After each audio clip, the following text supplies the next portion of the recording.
by Shem Yahushua, call of Yahweh, by Shem Mashak Yahushua. All glory and honor to Yahweh, in the name of His Son Yahushua.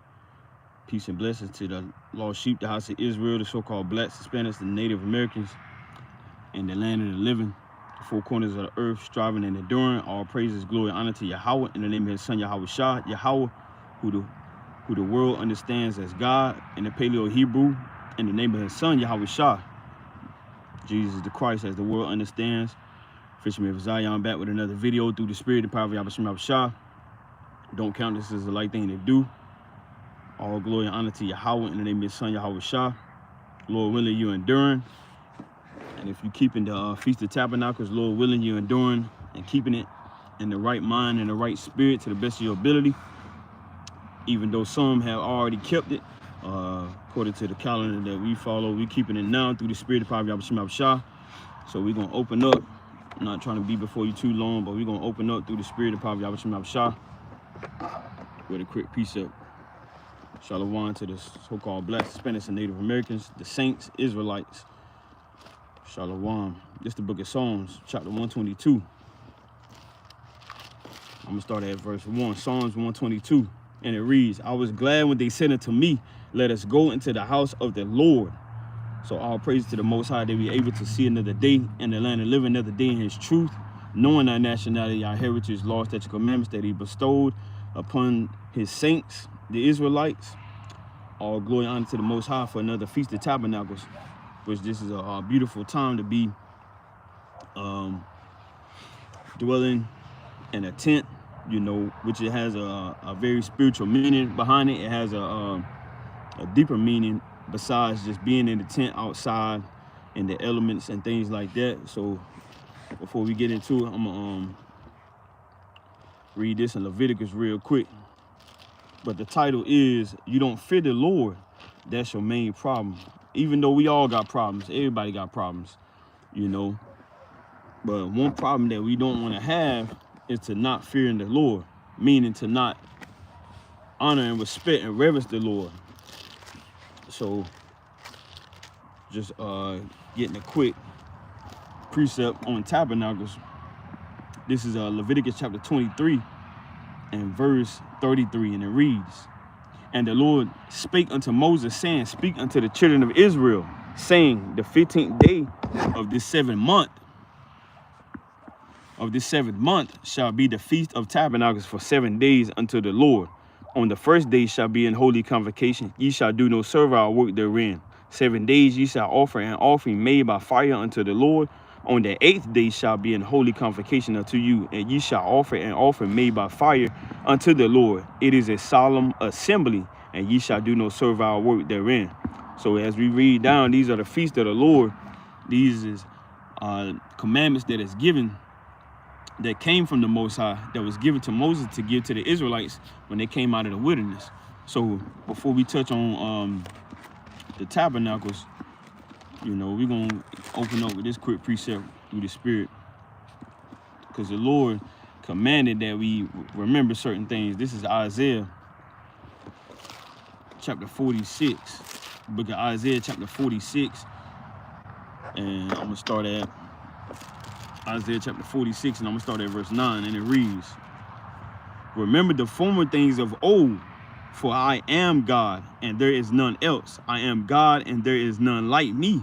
So the Lord, through the prophet Isaiah, told us to remember the former things. A lot of times we forget things. You know, we've been in different states of oppression. We've been in different captivities. So it's going to come a time where you're going to have to remember such things. You know, you're going to have to remember that through the Spirit of the Most High, you know, you had rain, you had snow, you had sleet, you had hails, you had pestilence, you had all of these things that the Lord has given us that we can't forget. You know, a chariot giving us light, you know, quails coming down from the heavens, you know, the 10 plagues took place. So a lot of times you can't forget about what the Lord done for you, you know, and fearing the Lord is very important. You know, it's very important. So we're going to touch on fearing the Lord, but first, let's finish this about tabernacles, because this is a very spiritual high holy day and a very beautiful high holy day. Now let me get this in Psalms.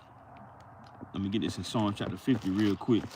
It's the book of Psalms chapter 50, and I'm gonna start at verse 22, and it reads, "Now consider this, ye that forget God, lest I tear you in pieces, and there be none to deliver."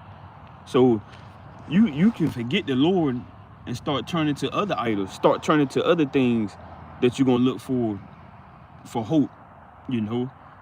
And once you start doing that, the Lord can, you know, tear you into pieces many ways by, you know, putting others over you to oppress you, you know, giving you up unto wild beasts, bringing drought to your land. Now you don't have any crops. Now you don't have any food. Now you don't have any, you know, things to be able to sustain yourself, you know. So the Lord can tear you into many pieces, and he did that on a high level amongst the Israelites, you know, as well as he tore into pieces the heathens as well, in many forms and fashions. The Philistines, you know, through the hand of King David, many other nations through the hand of Samson, many other nations through the hand of Joshua. So the Lord can tear into pieces those that forget him, you know. He even put Nebuchadnezzar in the field and made him like a beast, you know. And then he put Daniel in his province and made him a president, you know. So the Lord can do many things, many wonders. Now I want to get this in Nehemiah, because we in our captivity, we're in a state of oppression. So our forefathers, they even kept the tabernacles in their captivity, you know. So it's many things that you could look for and read in the scriptures how the Lord has brought us into many different rulerships of other nations and allow us to still keep the law, statute, commandments. You know, we may not be keeping it how our forefathers kept it, but it's still a commandment that we should be looking for and observing to the best of our ability. So this is Nehemiah chapter 8, and I'm gonna start at verse 14, and it reads, "And they found written in the law which the Lord had commanded by Moses, that the children of Israel should dwell in booths in the feast of the 7th month, and that they should publish and proclaim in all their cities and in Jerusalem, saying, Go forth unto the mount and fetch olive branches and pine branches and myrtle branches and palm branches and branches of thick trees to make booths, as it is written." So our forefathers, they, you know, they was able to be creative, not like how we are now. We have technology, we have the convenience and the comfortability to just buy something that's already made. But our forefathers, they actually took time out to make, you know, certain tents, you know, from trees and wood, real wood, and, you know, not stuff that is treated and kind of trimmed already. But our forefathers was actually carpenters, you know. They was actually tent makers, like Paul and Priscilla and Aquila. They was tent makers, you know. They actually made, as their occupation was making tents. And, you know, we have to continue to be in remembrance of the high holy days. Are always a spiritual meaning to it, and it's always deeper than what, you know, the Amalekites and, you know, the Jewish man make it seem out to be. But it's more deeper, and it's a deeper meaning to it. So our forefathers was actually getting, you know, into the nitty gritty with their hands and making these tents, you know. Nehemiah 8:16. "So the people went forth and brought them and made themselves booths, every one upon the roof of his house, and in their courts, and in the courts of the house of God, and in the street of the water gate, and in the street of the gate of Ephraim." So they was actually in the street, you know, being that they was in captivity, you know, they kept it to the best of their ability, like Judges 5:11 says. Let me read this real quick. This is Judges chapter 5 and verse 11. You don't have to be rich. You don't have to have hundreds of thousands of dollars to be able to keep the Lord's high holy days and feast days. All you need is faith, you know, and some works to go along with it, and doing what was commanded of old. You know, you don't have to have a $400 tent. You don't have to be in some isolated place, hundreds of hours or hours away from your place of residence. You know, you don't have to show off. You know, you don't have to boast. You don't have to say, look, this the tent I got. You know, I got a couch in here. I got a flat screen TV in here. Our forefathers, they didn't have the spirit of showing off. You know, they was actually fearing the Lord. They was actually getting into the feast day on how it's supposed to be. But now, you know, we just want to do things to be seen. That's not the spirit to be in. You know, we shouldn't be in the spirit of wanting people to see and showing off what's this and how we made this or how we did this, because we got to give all glory, honor, and reverence to the Lord, and we got to fear the Lord and respect the Lord. So this is Judges chapter 5 and verse 11, and it reads, "They that are delivered from the noise of archers in the places of drawing water, there shall they rehearse the righteous acts of the Lord, even the righteous acts towards the inhabitants of his villages in Israel. Then shall the people of the Lord go down to the gates." So as it says, you know, rehearsing the righteous acts. That's what we doing. You know, you might fall short. You may not have everything. You know, some people, they may have to make a tent in their house. You know, we are not a nation of physical wealth, carnal wealth. You know, you're able to take off work all 8 days. Everybody doesn't have that ability. You know, some people, they doing it to the best of their ability, and they're doing it according to faith. You know, the Lord is not looking at the man or the woman that has the most money in their account, because like the Lord always speaks in parables. You know, what good is it to show somebody love that loves you? When you walk before the Lord and when you fall in the Lord, it's not easy. It's not comfortable. You know, you're gonna have times where you're gonna have to push yourself, where you're gonna meet certain obstacles that's gonna be challenging. You know, so everybody's not able to actually come out in the wilderness. Some people has physical limitations. You know, some people, they're in wheelchairs. Some people, you know, they just doing the best they can. But the Lord is looking at the inward, not the outward. You know, and then you got some that don't fear the Lord. You know, they gonna say, well, it's too cold out there, I'm not going out there. You know, so the Lord knows your mind. He knows your spirit. He knows how much you're going to push yourself and how far you're going to go for him. And that's what this lesson is about, you know, because everybody doesn't fear the Lord.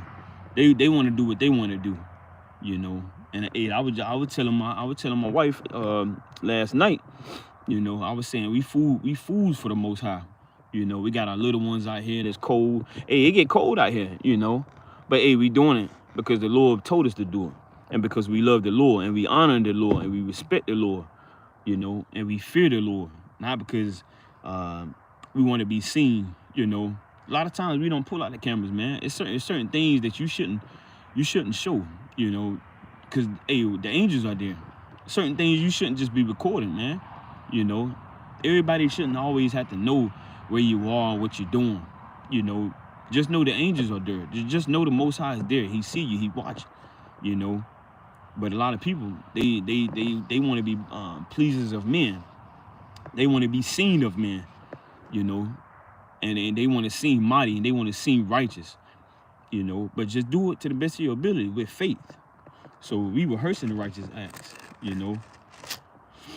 So let me go back to Leviticus chapter 23.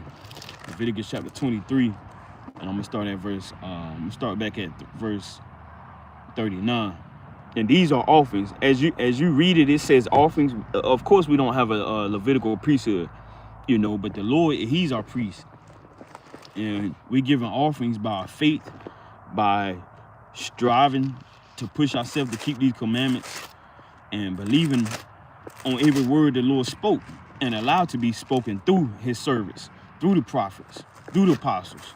So this is Romans chapter 12, and I'm gonna start at verse 1. Romans chapter 12 and verse 1, and it reads, "I beseech you therefore, brethren, by the mercies of Most High God, that ye present your bodies a living sacrifice."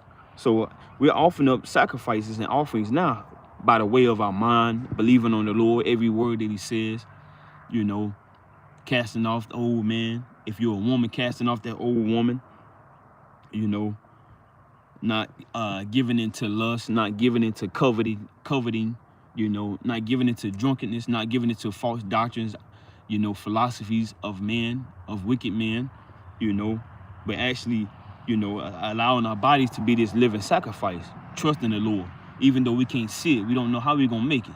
You know, our forefathers did the same thing. They didn't know how they was gonna make it, you know, but they followed the Most High while following Moses, you know, and Aaron, you know, and the spirit of the Most High, you know. So our body is that offering that we offer, you know. You may not get comfortable, you know. You may sleep. Some may sleep on the floor, you know. Get real cold, you know. And these bodies, which represents our spiritual, on a spiritual level, these bodies represents our tabernacles. You know, you might be dealing with diseases. You know, you might be dealing with all type of things. You know, back pains, headaches, your foot ache. You know, all type of things. But you offering up many offerings to the Lord. You believing on the Lord. You trusting on the Lord. You being patient for the Lord's return, the Messiah, Yahushua HaMashiach's return. So reading this again, Romans chapter 12, verse 1. I beseech you, therefore, brethren, by the mercies of Most High God, that ye present your bodies a living sacrifice, holy. So we're set apart. You know, this is a high holy day in the 7th month. You know, which is a time of the end of our agricultural year, because we are a nation of husbandry. You know, let me get this real quick.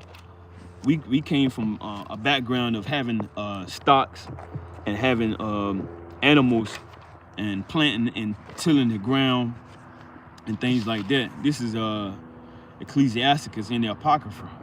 So like we always do, you know, we always recommend you to get your Apocrypha, you know, to get other accounts and prophecies and good accounts that you read about at the end of the prophets before you get to the Gospels, the New Testament. So this is Ecclesiasticus chapter 7, and I'm gonna start at verse 15 in the Apocrypha. Sirach 7 and 15. It says, hate not laborers' work, neither husbandry, which the Most High had ordained. So our forefathers, they was on a deeper level, understanding husband. That's what we always had as men. You know, we always had a background of tilling the ground, you know, getting the first increase and giving it to the Most High, you know, planting our seeds and things like that. So we've been a nation of doing things and having seeds planted and the first increase given to the Lord. And I want to get this in Job, because we didn't have tractors, we didn't have heavy equipment to be able to get food and things like that. This is Job chapter 42, and I'm gonna start at verse 12. So the Lord blessed the latter end of Job more than his beginning, for he had 14,000 sheep and 6,000 camels and 1,000 yoke of oxen and 1,000 she asses. So what was he doing with all those animals? You know, what else could somebody do with all those animals? Let me get this real quick. In Numbers, what else would somebody do with all those animals? This is Numbers chapter this is Numbers. I want to get this, but I may go to Nehemiah. This is a good one, but I want Nehemiah as well. This is Nehemiah chapter 10, and I'm gonna start at verse 35. Nehemiah chapter 10 and verse 35, and it reads, and to bring the first fruits of our ground and the first fruits of all fruit of all trees year by year unto the house of the Lord. Also the first, I'm gonna jump down, verse 37, Nehemiah 10 and 37, and it reads, and that we should bring the first fruits of our dough and our offerings and the fruit of all manner of trees, of wine and of oil unto the priests, to the chambers of the house of Most High God, and the tithes of our ground unto the Levites, that the same Levites might have the tithes in all the cities of tillage. So we had actual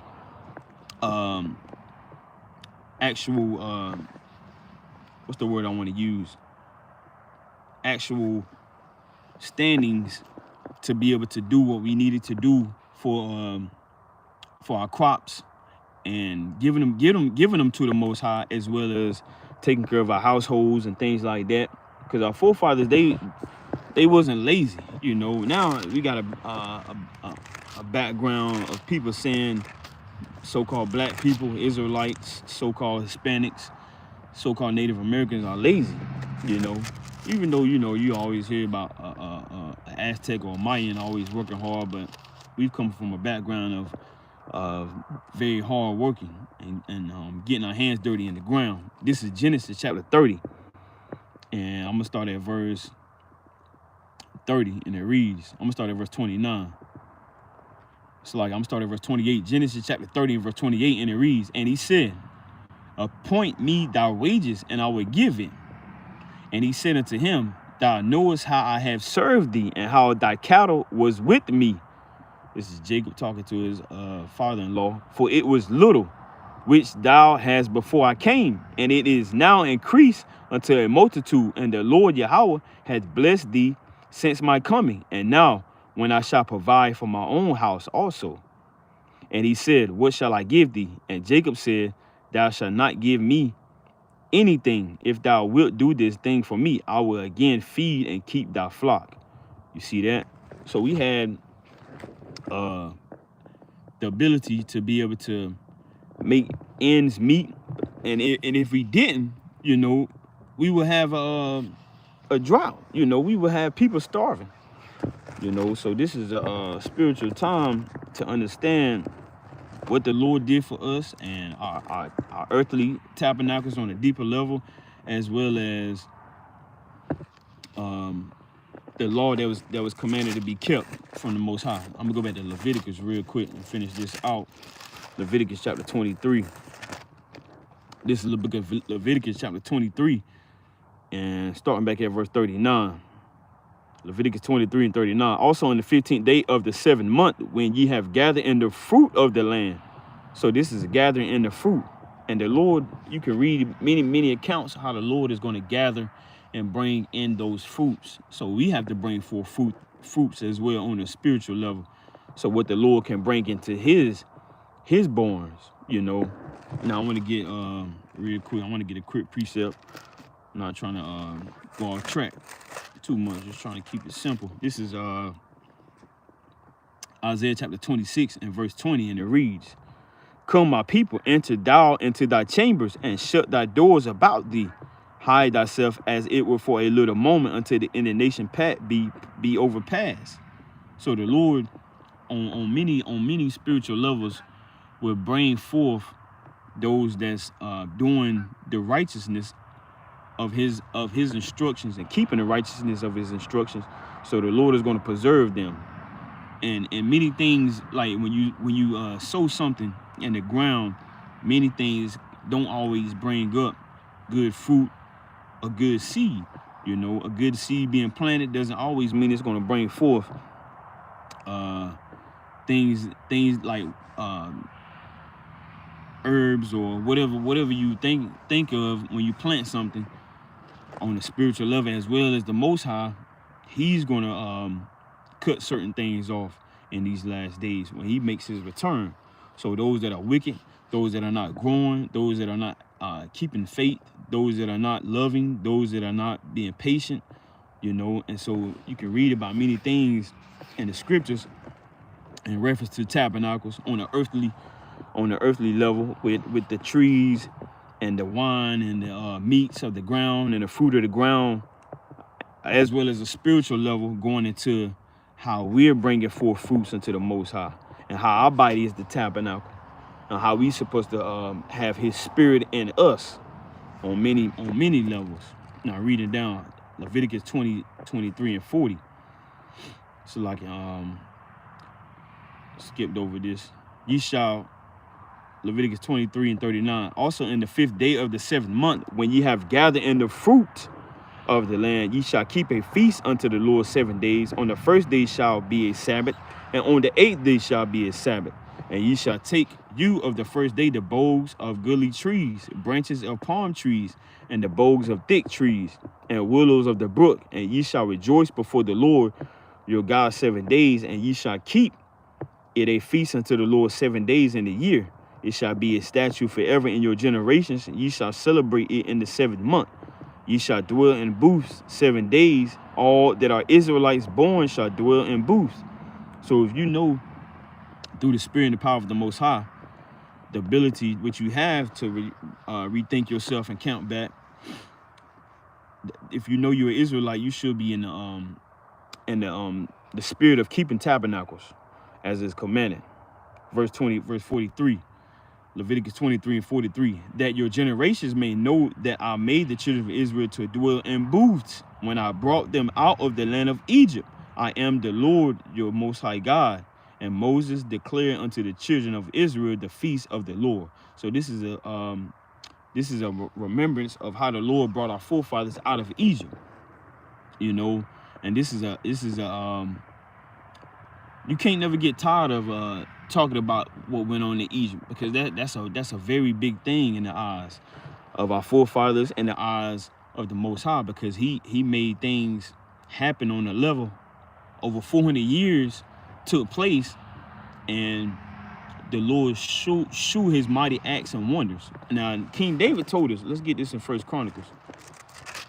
King David told us to, you know, speak about the Lord's mighty works and his wonders and his judgments. So if King David said it, if Moses spoke it, you know, it came from the Most High. You know, it's not where you rank this man or where you rank that man.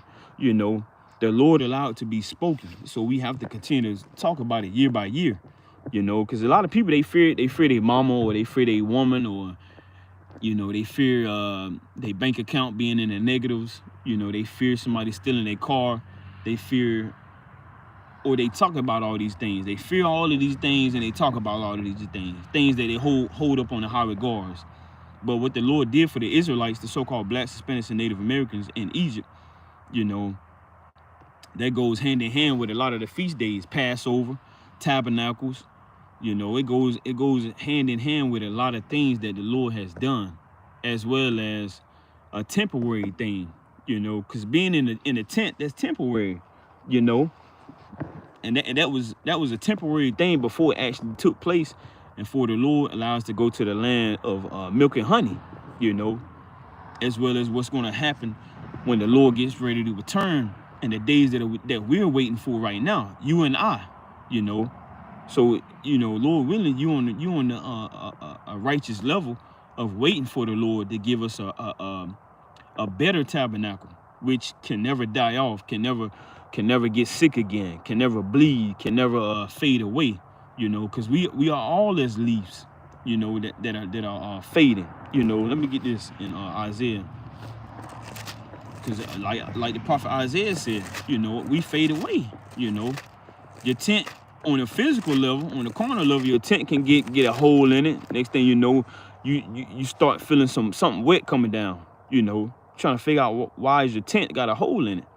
You know, it's many things that go wrong with these earthly tents. Speaking mainly of your physical tent that you set up in the wilderness or on your land, and your body. You know, you may need contacts. You know, you need water, you need food, you know, sometimes you gotta bathe, you know, sometimes you gotta trim your hair, sometimes you gotta trim your nails, and you know, but it's gonna come a more righteous tabernacle that the Lord is gonna give the elect, that is not gonna fade away. And that's what we striving for, that's what we looking for. That's what you should be striving for and looking for. You know, now this is Isaiah. Let me get this precept through the spirit. This is Isaiah chapter 64 and verse 6, and it reads, but we are all as an unclean thing, and all our righteousness are as filthy rags, and we all do fade as a leaf, and our iniquities like the wind have taken us away.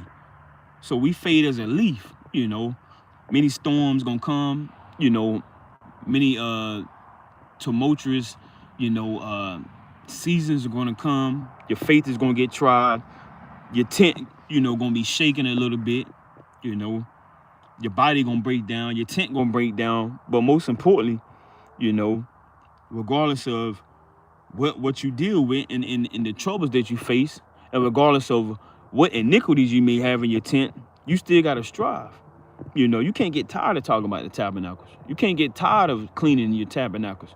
You can't get tired of having faith in your tabernacles. You can't get tired of having the word in your tabernacles, because that's what's going to help you. You know, that's what's going to build you up. That's what's going to keep your tent settled and strong, rooted, grounded in the Lord. The word is going to help you get through these dangerous times that's coming on the earth. The word is going to help you get through these evil times that are coming. Somebody might try to come around your tent, set your tent on fire. You know, shalom to the saints. You know, somebody might try to go in your tent, break inside your tent. You know, many things may happen. You know, many things may happen. So therefore, regardless of if we fade away, you know, we always have something that is going to make us come back to the Lord, and that's his son, Yahweh Shah HaMashiach, the Messiah. So let me go back to this. 1 Chronicles chapter 16, and I'm going to start at verse 11. 1 Chronicles 16 and 11, and it reads, "Seek the Lord and his strength. Seek his face continually." So you shouldn't be tired of seeking the Lord, because that's where you get your strength from. You know, that's what's holding your tent down. That's what's keeping your tent anchored. You know, that's what's keeping you relying on things that you can't see, things that you may not hear, things that you may not be able to understand at the moment. You know, because our strength is the Lord. Like Nehemiah told our forefathers, you know, this is not a time to be mourning. You know, we got the law, we got the commandments, you know, and most importantly now, we got faith in Yahweh Shah, the Messiah. You know, the joy of the Lord is our strength, like Nehemiah told us, you know. So it's many things that we got to continue to seek from the Lord, not just our own pleasures, not just something that we want right now. Oh, this is the season of this and this. You know, we seeking immortality from the Lord. We seeking peace from the Lord. You know, we seeking a spiritual body from the Lord, and a spiritual tent, a spiritual tabernacle.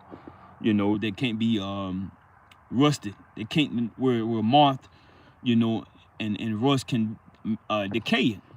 You know, where thieves can break in. You know, so we seeking the Lord for many things. You know, not just money, not just wealth, not just fame. You know, not just a status, not a rank. You know, this is on a high level. You know, where we want the Lord to give us something that no man can take, no woman can take, no oppressor can take. So 1 Chronicles 16 and 12. "Remember his marvelous works that he had done, his wonders, and the judgments of his mouth."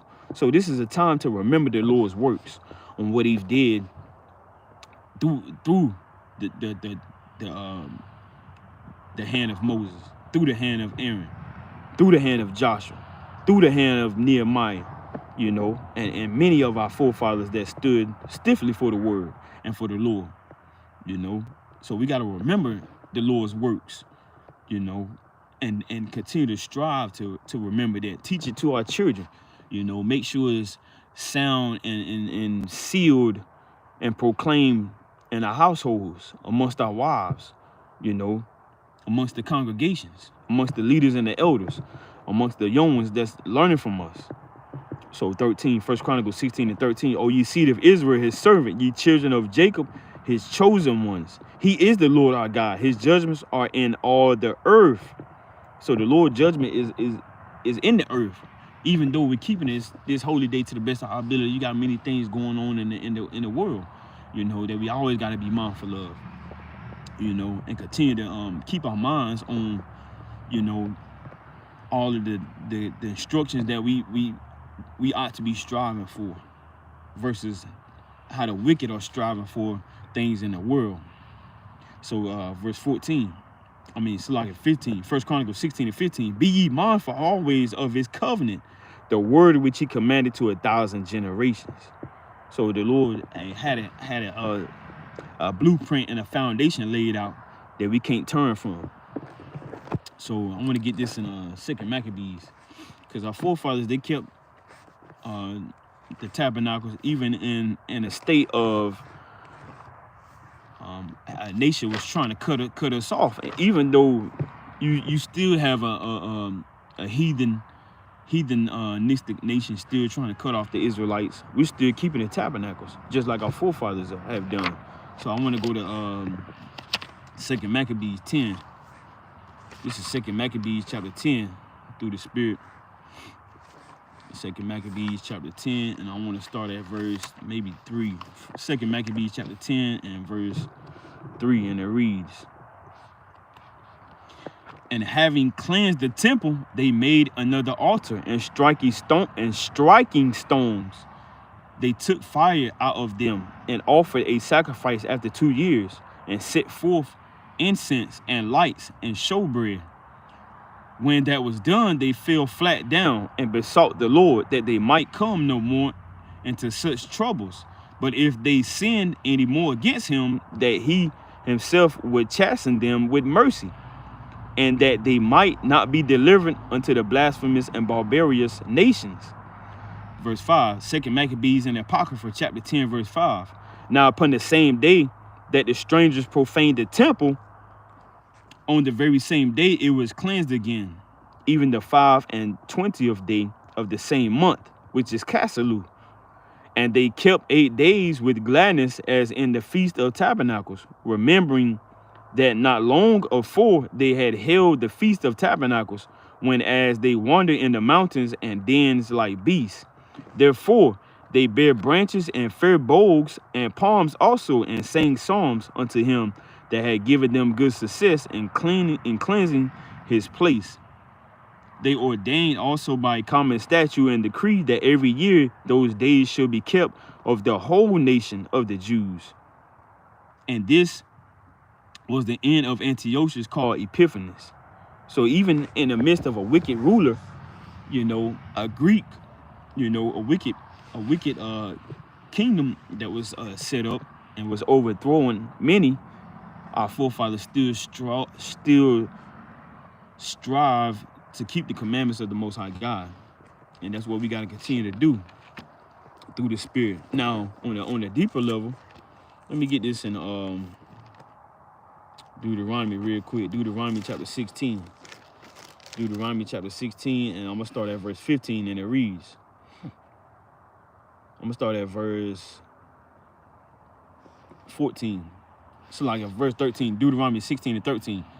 "Thou shalt observe the Feast of Tabernacles 7 days. After that thou hast gathered in thy corn and thy wine," which, our forefathers had brought in the fruit of the land, because during this time it's getting cold. During this time it's getting to a point where we're not going to be in the fields bringing in our increase. This is during the end of an agriculture year. Verse 14, Deuteronomy 16 and 14. "And thou shalt rejoice in thy feast, thou and thy son and thy daughter and thy manservant and thy maidservant and the Levite, the stranger and the fatherless and the widow that are within thy gates. 7 days shalt thou keep a solemn feast unto the Lord thy God in the place which the Lord shall choose, because the Lord thy God shall bless thee in all thy increase and in all the works of thy hands. Therefore shalt thou surely rejoice. 3 times in a year shall all thy males appear before the Lord." So we had a commandment to appear in Jerusalem, where the Lord has set that place for us to be able to gather together and be able to keep the feast that the Lord commanded for us to keep, as it is commanded as the male born, to be able to go to Jerusalem 3 times a year through the Spirit. Now, I want to get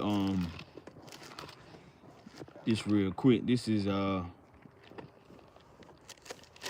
through the Spirit, Wisdom of Solomon, because on a deeper level, Tabernacles is more than just putting a tent up, and or some people like to have the mindset of just getting a fire pit or just being out cooking. This is a spiritual aspect of how the Lord, on a deeper level, is going to make things happen. as far as our vessels and bringing in faith, bringing in many things that we can give towards the Lord as the fruits that we can show forth. And this is a temporary task, you know, because your body, it you know, it has the aspect of decaying and you being in the ground, getting buried, you being in the grave. Your spirit goes back to the Most High. So the spiritual aspect of it, you know, you can't forget about the Lord. You know, you know you got your tent, you know you got your stakes in the ground. You know, you don't want it to blow away. But on a spiritual level, it's a deeper meaning to it. This is Wisdom of Solomon, the Apocrypha, chapter 9, and I'm gonna start at verse 15, and it reads, "For the corruptible body presseth down the soul, and the earthly tabernacle weighed down the mind that museth upon many things." So this is a daily battle, you know. Even though our forefathers, they was very physical as far as getting the bows and the palms and getting the wood, you know, it's a physical thing as well. You know, we got to physically fight. This is the condition of the battle, you know, because your mind is gonna you know, have many things going on, you know, many spiritual things going on with your mind. You know, and your body go through many things, breaking down, pains, sufferings, and trials and tribulations. So a temporary tent is something that we are understanding according to the Feast of Tabernacles.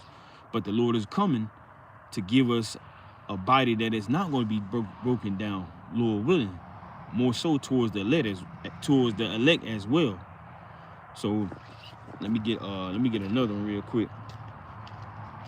Through the Spirit, 1 Peter. This is what Peter said. Peter also spoke about his body being a tabernacle. This is 1 Peter.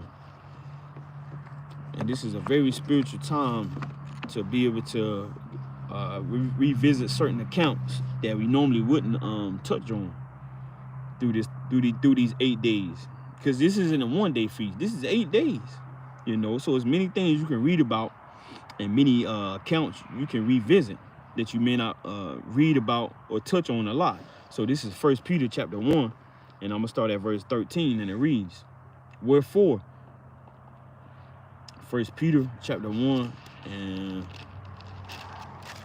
verse 13, and it reads, "Wherefore, gird up the loins of your mind, be sober, and hope to the end for the grace that is to be brought unto you at the revelation of Yahweh Mashiach, as obedient children, not fashioning yourselves according to the former lust in your ignorance, but as he," let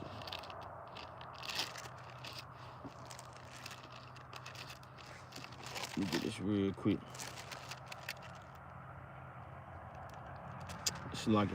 I wanted 2 Peter chapter 1. So I misquoted. So for the misquoting. 2 Peter chapter 1 and verse 13, and it reads, "Yea, I think it meet, as long as I am in this tabernacle, to stir you up by putting you in remembrance." So 2 Peter chapter 1 and verse 13, reading it one more time.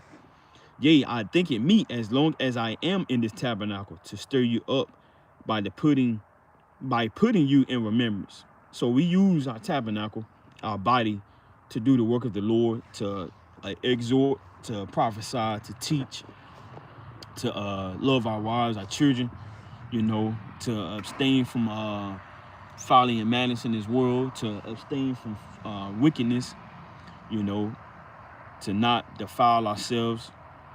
And as Peter's saying, you know, he's commanding that he's going to keep the other saints in remembrance, you know, while he's still living. Verse 14, 2 Peter chapter 1, verse 14. "Knowing that shortly I must put off this tabernacle. I must put off this my tabernacle." So he knew and understood that his body is a temporary tabernacle. But it's where the Lord's Spirit resides at. Because let me get this precept right quick. You know, understanding this is where This is where the Lord's spirit reside at. You know, we have to understand that the Lord, he's keeping his tent up, you know, regardless if the outside gets torn and faded and ripped up.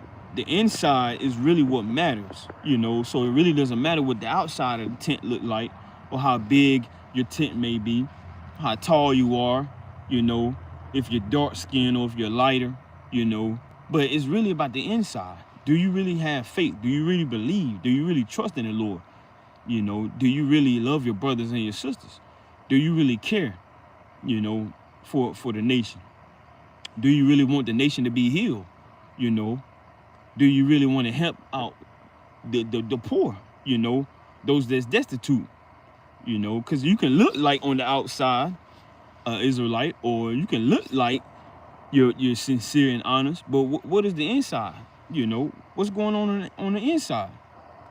This is 1 Corinthians chapter 6, and I'm gonna start at verse 18, and it reads, I'm gonna start at verse 17. 1 Corinthians 6 and 17. But he that is joined unto the Lord is one spirit. Flee fornication. Every sin that a man doeth is without the body. But he that committed fornication sinned against his own body. What? Know ye not that your body is the temple of the Lord? It's like it. 1 Corinthians 6 and 19. What? Know ye not that your body is the temple of the Holy Spirit, which is in you, which ye have of Most High God, and ye are not your own. For ye are bought with a price. Therefore glorify God in your body and in your spirit, which are God's. So that's the Lord's tent right there. You know, which you're supposed to glorify the Lord. You know, you're supposed to not be joined into a harlot. You know, you should use your body to glorify the Lord, not masturbating. You know, not watching pornography, you know, not just doing wicked things according to how the world does. You know, you shouldn't be bringing in harlots into your tent. You shouldn't be bringing in false doctrines into your tent. You should be glorifying the Lord with truth, in an honest spirit, in an honest walk. You know, not hypocrisy, not being a hypocrite, you know, not bearing false witness. You shouldn't be having dead bodies in your tent from things that you murdered. Hating your brother, you know, known as a murderer. Hating your sisters, known as a murderer. You know, backbiting, tear-bearing, murmuring, gossiping, slandering. You know, being rebellious, witchcraft, maliciousness, debauchery, lasciviousness. You know, adultery.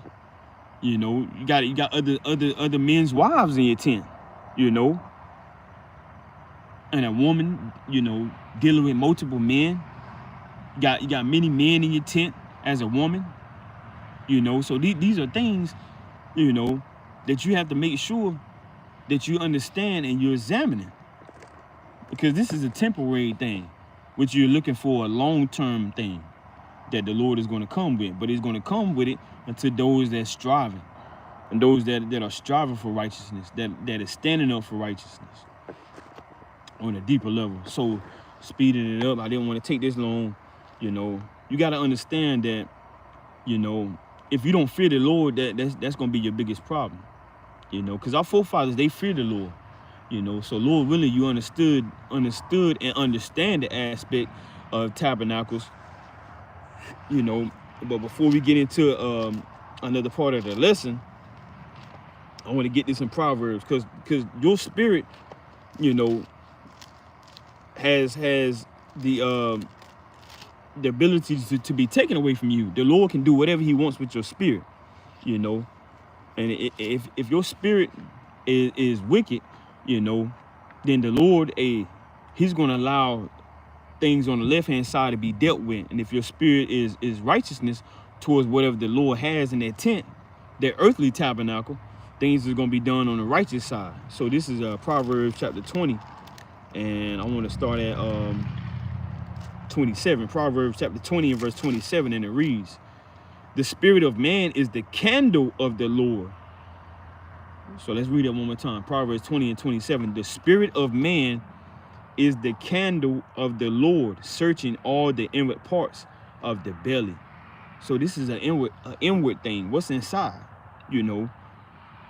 Because the Lord, like the Lord said in Proverbs 16, let me get it real quick. Talks about the thought, you know, he ponders upon the thoughts. This is Proverbs chapter 16 verse 1, and it reads, the preparations of the heart in man and the answer of the tongue is from the Lord. All the ways of a man are clean in his own eyes, but the Lord Yahweh weighed the spirits. So the inside of this tent, which is your, on the spiritual level, your earthly vessel, you know, that's very important, more important than the outside, you know. So let me get this in Ecclesiastes. And you can't just say, well, you know, I can do what I want, you know. I can be wicked tomorrow, but I'm go off the day. You can't have that understanding, because the Lord, he allows things to be done, and he controls things on how they done. Now this is Ecclesiastes chapter 8, and I'm gonna start at verse 8. There is no man that had power over the spirit to retain the spirit, neither had he power in the day of death, and there is no discharge in that war, neither shall wickedness deliver those that are given to it. So no man has power over the spirit, you know, and that's the Lord doing that, and the Lord has total control. That's why it's important for us, like the Messiah said in Luke chapter 5 verse 32, he didn't call the righteous, but sinners to repent. That's why if you got anything dirty or wicked or foul in your tent, you want to get it out. You thinking wicked thoughts, you want to get it out, and you want to get away from it as fast as possible, quickly, hasty, you know. Now, let me get another one according to the tabernacle being our earthly vessel. Now this is 2 Corinthians chapter 5, and this is what Paul said. 2 Corinthians chapter 5. Shalom to the sis. 2 Corinthians chapter 5. And also, I don't normally interact with the chat.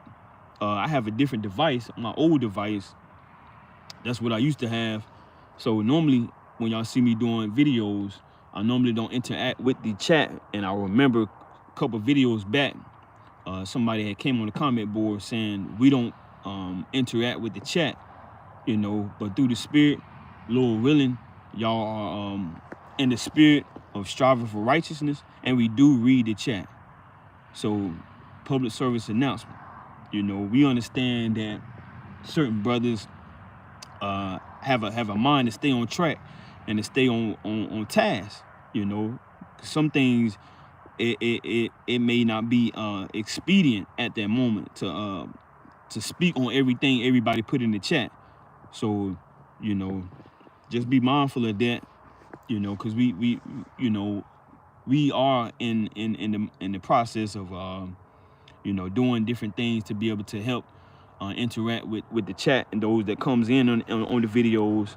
So we love y'all, and we're not despising y'all, but just be mindful that, you know, we want to get things out, want to get it edifying and get the word out, you know. So just be mindful of that. So this is 2 Corinthians chapter 5 and verse 1, and it reads, for we know that if our earthly house of this tabernacle were dissolved, we have a building of God. So if this earthly tabernacle gets destroyed, if I get shot, or if I get stabbed, or if I get bit by a snake or a spider or something, and things start to decay, or if I get a disease or whatever the most high has to have bring upon me for me to endure, we have to have the mindset to understand that the Lord has things set up on a temporary aspect, on these terms that we're living in now, in this kingdom, under the kingdom of the Edomites and the Moabites and the Amalekites. This isn't our kingdom, you know. So we're gonna get the glorious things later, you know. Like we always say, reign later. I mean, suffer now, reign later. So the real tabernacle is coming, you know. But this is on an earthly level. So if things happen to where we don't want, or pain or suffering, we know that something great is coming. Like Paul said, for 2 Corinthians 5:1, for we know that if our earthly house of this tabernacle were dissolved, we have a building of God, and house not made with hands, eternal in the heavens. So the things that's coming, it's not made by hands, you know, it's something greater. Verse 2, for in this we groan, earnestly desiring to be clothed upon with our house, which is from heaven, if so be that being clothed we shall not be found naked. Because you can be found naked if you sinning, you know, which we all fall short. But on a deeper level, you know, it's really what you are really striving to keep away from you, you know, as far as the wickedness and the evilness, you know, and the idols and the idolatry and the witchcraft and the wicked deeds of man, you know. Even though we all gonna fall short, you know, do you have a spirit like King David, a contrite spirit, you know, deeply sorry for things that you fell short of, and looking and earnestly looking to be in a body that is subject and sold unto sin. So that's what your mindset should be like. Verse 4, 2 Corinthians 5:4, for we that are in this tabernacle do groan, being burdened. So this is a burden, you know. Even when we out here in these tents, you know, it get cold out here. You know, some people got arthritis. You know, everybody don't have a body, a body that is in feelings, or unless you paralyzed or something like that. You know, if you paralyzed, you may not feel pain like that, but you still groaning and you still suffering and waiting for the Lord to give you a immortal body, you know, a spiritual body that you read about in 2 Corinthians 15, you know. So that's what we looking for, you know. 1 Corinthians 15, we looking for them immortal tabernacles, you know, no pain, no suffering. So read it again, 2 Corinthians 5:4. And it reads, for we that are in this tabernacle do groan, being burdened, not for that we would be unclothed, but clothed upon that mortally might be swallowed up of life. So we looking forward to the glorified body that the Lord is going to give us. Give the hope for the elect, Lord willing. You know, Lord willing, we are of that elect, you know. So through the Spirit, you can read about spiritual bodies in 1 Corinthians 15, starting at verse 50 on down. But through the Spirit, we're gonna try to keep a good standpoint on where we're going with the lesson. Now, even though we supposed to be in a booth, you know, most people are not in the wilderness setting. You know, some people, they have apartments. Some people don't have the ability to just go out and put a tent in a wilderness like setting. You know, even though the Lord had the Israelites come out of Egypt and being put in a land that they weren't aware of, you know, we are in the wilderness. Now, I want to touch on this. This is Hosea chapter 4. You know, on a spiritual level, we are in the wilderness. This is Hosea chapter 4 and verse 1, and it reads, hear the word of the Lord, ye children of Israel, for the Lord had a controversy with the inhabitants of the land, because there is no truth. So there isn't no truth. And when you think about the wilderness, you're thinking about no water. You know, you're thinking about wild beasts. And in many aspects of the scriptures, you know, it's not only, when it says beasts, it's not only talking about always animals or foxes or things like that.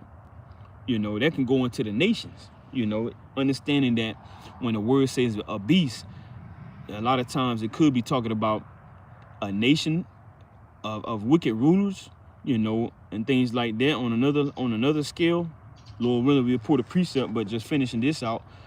So there's no truth here, you know. There's nothing but lies, nothing but hypocrisy, nothing but folly and madness, nothing but vanity.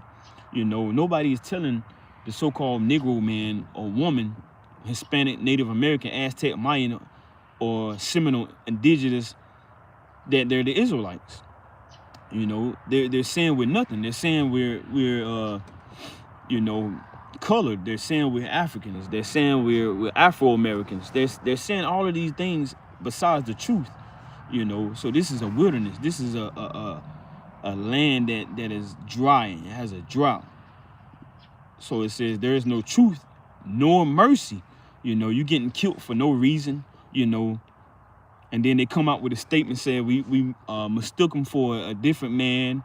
You know, we thought he was one of these gang-related members, and then you know, they're gonna let the man go and let him keep his salary and tell a lie that they took him off the law enforcement. But they, you know, they don't want to give you everything it is that you need. They don't want to give you the truth. They don't want to give you, you know, your land. They don't want to give you all the things that you should have. So there's no mercy here, nor knowledge of Most High God in the land. So there's no knowledge here.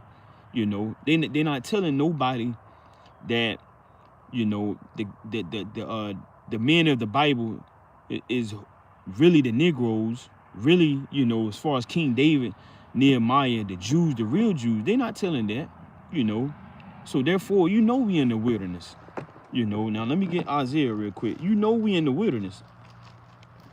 Isaiah chapter 35 through the Spirit. This is Isaiah chapter 35, and I'm gonna start at verse 4. Isaiah chapter 35, and we're gonna start at verse 4, and it reads, "Say to them that are of a fearful heart, be strong, fear not. Behold, your God will come with vengeance, even God Most High with a recompense. He will come and save you. Then the eyes of the blind shall be opened, and the ears of the deaf shall be unstopped. Then shall the lame man leap as an hart, and the tongue of the dumb sing. For in the wilderness shall waters break out, and the streams in the desert." So we never heard that we are the Israelites. You know, we speaking another heathen's language when we supposed to speak Hebrew. You know, we supposed to have our wealth and our riches. We supposed to have, you know, our feast days being in the land. Every time you get a calendar that comes out, it's supposed to have tabernacles on it. It's supposed to have Passover on it. It's supposed to have Feast of Dedication on it. It's not supposed to have no Halloween on it. It's not supposed to have no Christmas on it. You know, so it's supposed to be how the Lord intended it for it to be. You know, but now, you know, the Israelites are hearing. They're waking up. You know, they're able to speak, get back to that language. They're able to hear the truth. You know, verse 7. Isaiah 35:7. "And the parched ground shall become a..." It's like I got to pull my light out. It's getting dark out here. So like I wasn't planning on going this long. So it says, Isaiah 35:7. "And the parched ground shall become a pool, and the thirsty land springs of water, in the habitation of dragons, where each lay shall be grass with reds and rushes." Because these nations, man, they came up from stealing our land, and they come up thriving. You know, they got all the money, they got all the riches and wealth, and the Israelites are at the bottom. You know, now a red, it grows very fast, and the Lord put these other nations in the position to where he gonna make them fall. Now, I'm gonna get this in Job through the Spirit. So bear with me. I'm holding the light, but it's all good. All praise to the Most High. Now this is Job. So this is Job. Let me see. Where is it at? Where is it at? So this is Job. So just like these wild plants that grow up, the Lord is gonna allow these nations to come up, but he's gonna bring them down. This is Job chapter 8, and I'm gonna start at verse 11, and it reads, "Can the rush grow up without mire? Can the flag grow without water? whilst it is yet in his greenness, and not cut down, it withereth before any other herb. So are the paths of all that forget God, and the hypocrites shall perish, whose hope shall be cut off, and whose trust shall be a spotter's well. So that's exactly how these other nations are. Now I also want to get Job chapter 20, and I'm gonna start at verse Job chapter 20, and I'm gonna start at verse 5, and it reads that the triumphing of the wicked is short, and the joy of the hypocrite but for a moment. So the Lord as soon is gonna cast them down. You know, these other nations who are not Israelites, he's gonna cast them down and bring them into utter destruction. Now I want to get one more Psalms. I want to get this in Psalms. This is Psalms 73, Psalms chapter 73 and verse 18, and it reads, Surely thou didst set them in slippery places. Yeah, the Lord put the Edomites in a slippery place, put the Moabites in a slippery place, put the Amalekites, the ones that's saying they're the real Jews, he put them in a slippery place. But what? Thou castest them down into destruction. Psalm 73 and 19. How are they brought into desolation as in a moment? They are utterly consumed with terrors. As a dream when one awaketh, so, O Lord, when thou awakest, thou shalt despise their image. So, before you know it, the Lord is gonna bring their kingdom down, and he's gonna raise up the Israelites. So this is why it's important to keep the commandments and the faith of the Most High. Now let me get one more. Revelation chapter 12. Revelation chapter 12, and I'm gonna start at verse 6, maybe 5. Revelation chapter 12, and I'm gonna start at verse 6, and it reads, And the woman, talking about Israel, and the woman fled into the wilderness, where she had a place prepared of God, that they should feed her there 1,260 days, which is not a literal actual number, counting down until the end of that time is going to come, because once the Most High comes back and establishes his kingdom, is forever. But it's actually talking about the nation of Israel being replenished in the wilderness, and that's how the Lord is going to replenish and give us back what we need. So this is a time of understanding how the harvest and the ingathering is, and also understanding that you got to fear the Lord, you know, because this is what's going to happen. But if you don't fear the Lord, this is really your problem. As the title says, it says you don't fear the Lord, that's your main problem. So our forefathers, they actually feared the Lord, and they actually understood that reverencing, which is the fear, which is fearing, because when you see fear in the Bible, or on the aspect of saying fear the Lord, it's not actually talking about you spooked or you scared, you know, because even though, like it says in Hebrews, it's a fearful thing to fall into the hands of the living God, you know. Reverencing and honoring and respecting the Lord is a beautiful thing, and something we got to strive and make sure we doing on a high level. Now I want to get this in the Apocrypha, Sirach chapter 15, starting at verse 1. Sirach in the Apocrypha chapter 15, starting at verse 1, and it reads, He that feareth the Lord will do good, and he that had the knowledge of the law shall obtain her. So if you fear the Lord, you're gonna do good. You're not just gonna say, well, I'm not going out there in that tent, it's too cold out there. You know, you're gonna do good, because what good isn't always what we think good to be, you know. Because a lot of times Paul, he was shipwrecked, you know. That may not sound good, but it was good in the eyes of the Lord, because the Lord set him up to go through that. Good might have looked like King David fighting against other nations. It might not, it may not have felt good, but on another level, he was defending the nation. You know, you may be going through hard times, you may be struggling, but on another level, you know, if you're enduring, it's good, because you haven't given up. You haven't gave into this man's system, you know, this wicked system. You haven't gave in until selling out. You still holding on, defending your nation, defending your people, upholding the name of the Most High. So like it says again, reading it one more time, Sirach 15:1, he that feared the Lord will do good, and he that had the knowledge of the law shall obtain her. So we shall continue to obtain the law, statutes, and commandments. Now I want to get another one. This is Psalms. This is the book of Psalms, chapter 112, and starting at verse 1, and it reads, Psalms 112 and verse 1, and it reads, it says, praise ye the Lord, Yahweh, blessed is the man that feareth the Lord, that delighted greatly in his commandments. You see that? So delighting greatly in the Lord's commandments is something that we got to continue to do, you know, and it says you're blessed if you greatly fear the Lord. Now I want to get another one. Now let's go back in the Apocrypha, chapter Sirach, chapter 7. Because we want to be blessed, right?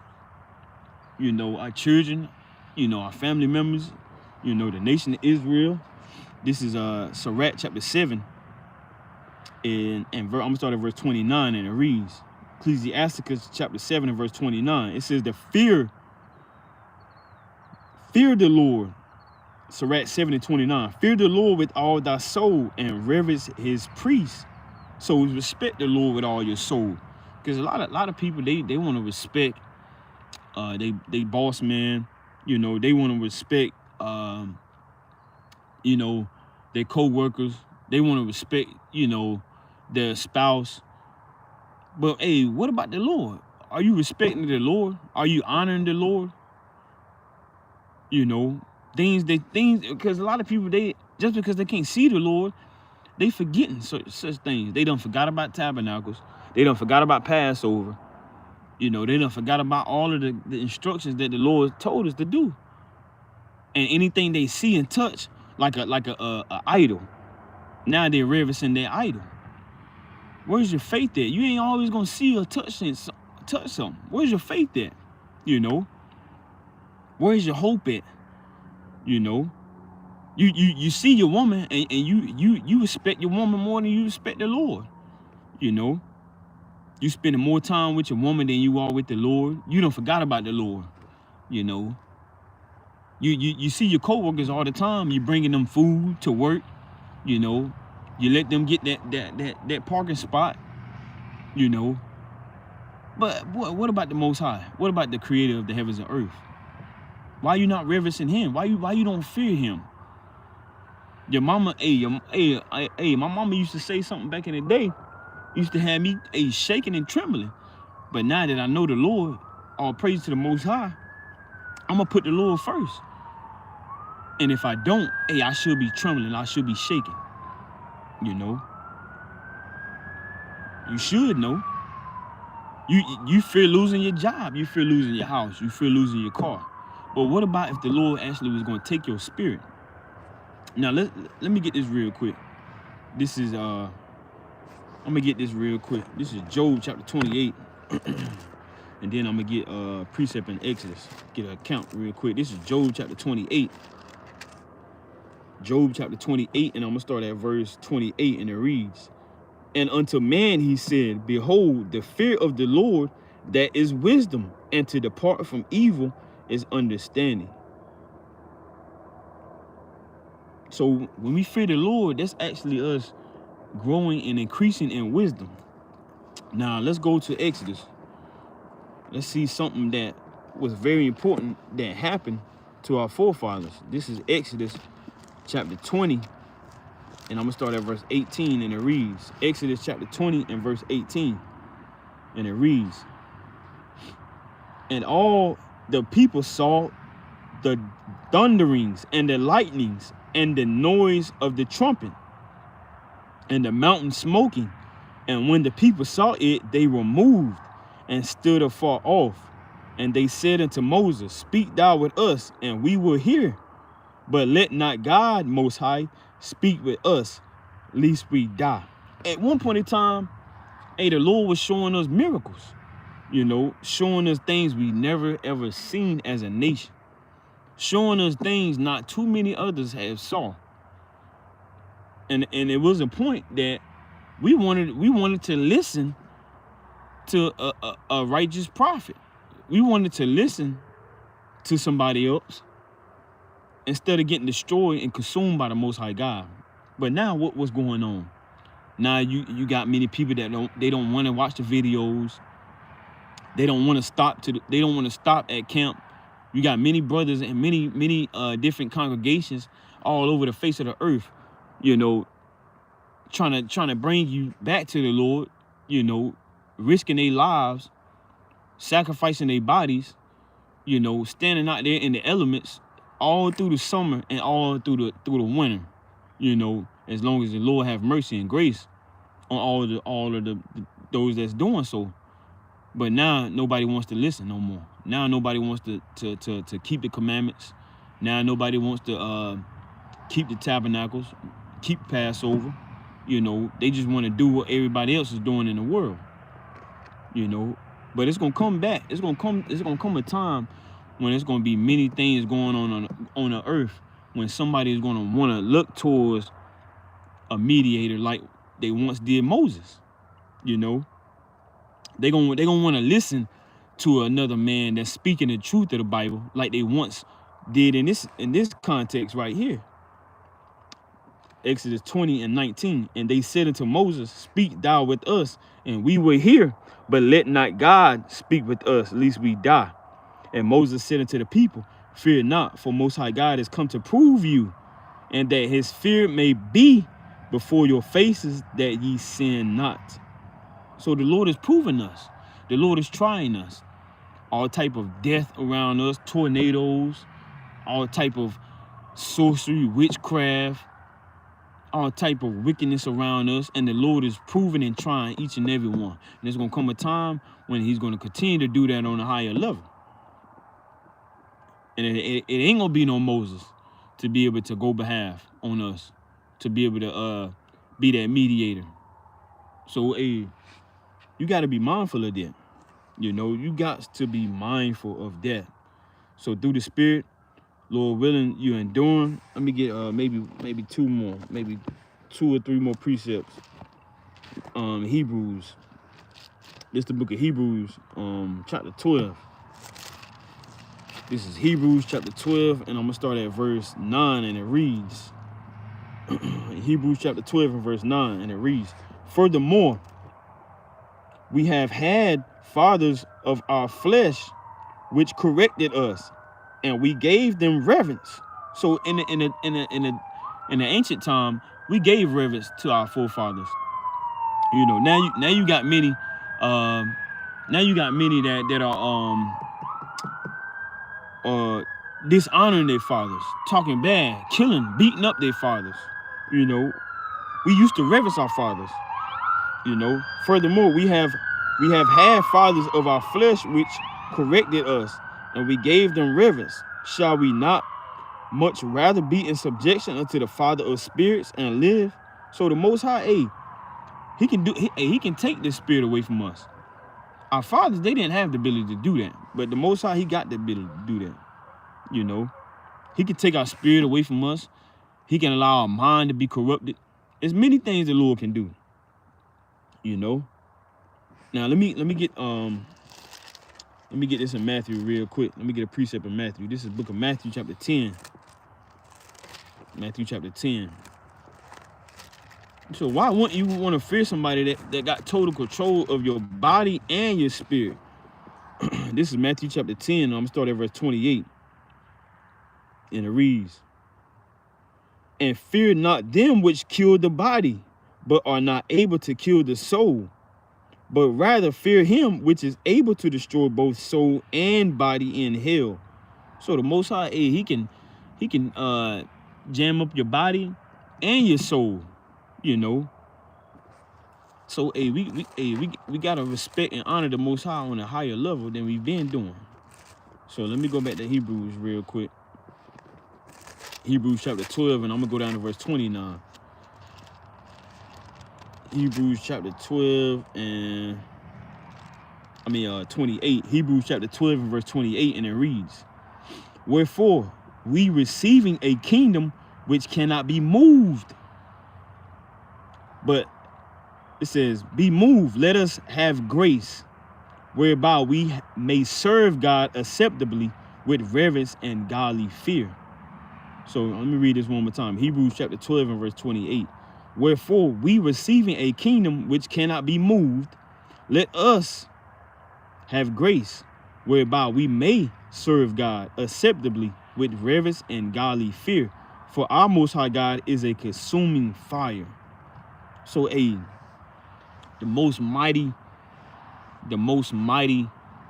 man that ever walked the earth, the Son of Most High God, Yahweh Shah, the Messiah, the righteous, and Yahweh, you know, a consuming fire, you know. So it's important for us to respect and to glorify and to magnify and give reverence where it is due, you know, on a higher level. So peace and blessings to you, Lord willing, you keeping, you know, the Feast of Tabernacles to the best of your ability. You're enduring, you know, and you don't have to show off. You don't have to go all out. You don't have to do things to where you feel like, you know, you gotta spend all your money. You know, hey, we still gotta pay the light bill. We still gotta have food. We still gotta get, hey, if you got children diapers and wipes and car note, hey, this ain't the time to worry about your bills. You know, keep it to the best of your ability and give it as much as you can to the Most High, because this could be the last Tabernacles. You know, Lord willing, it is, if you're in that right mind and that right spirit to look towards getting to the kingdom of heaven. You know, this could be the last Feast of Tabernacles. You know, so this ain't the time to be worried about bills, even though we're not going to try to overdo ourselves. We're still in this captivity, but we're going to continue to glorify and magnify the Most High. All glory and honor to Yahweh by Shem Yahweh Mashiach, and we're going to stay in the spirit of gladness. So make sure you strive to stay in the spirit of gladness. This ain't the time to be arguing. This ain't the time to be bringing up problems with others, family members, or somebody from another congregation or somebody in your congregation. This is the time to be glad. This is the time to remember what the Lord did for us, the nation of Israel, our forefathers, how he allowed us to come out of Egypt, to be dwelling in booths, and how this is a closer look towards the harvest and the ingathering, and how the Lord is going to get us to the kingdom of heaven and get us in them chariots and to restore things how he always said he was going to do in Chronicles. You know, if you seek me, as roughly paraphrasing, you know, and you put away your sins, the Lord said he's going to heal us. He's going to heal our land, you know. So keep it to the best of your ability, you know, to those that's keeping it, to those that already kept it, all praise to the Most High. Peace and blessing to you, and continue to strive and endure in these last days, forsaking the flesh and the cares of this world, having faith and having works, keeping the commandments to the best of your ability, and enduring. Fisherman for Zion, back through the spirit, Lord willing, to those that's striving and coming out, you know, Lord willing, you can catch us back on the highways and byways soon through the spirit, as we striving and enduring. And Lord willing, we will have more videos and more lessons coming. But most importantly, continue to read and pray and do things in-house. You know, it's not always entertainment, getting out chips and drinks. You know, you got to read for yourself. You got to study for yourself. You got to get your household ready. You got to prepare for yourself, because there's a lot of stuff going on in the earth. So, the internet gonna get shut down pretty soon. The men of the Lord gonna get taken off the highways and byways pretty soon. So you gotta make sure you doing what you gotta do in your house and preparing yourself, if you by yourself, or if you got a household, spouse, or children, or whatever the case is, making sure you doing what you gotta do. All right? So peace and blessing to you. Kwam Yasharala, all praises, glory, honor to Yahweh, in the name of his son, Yahweh Shah. Shalom.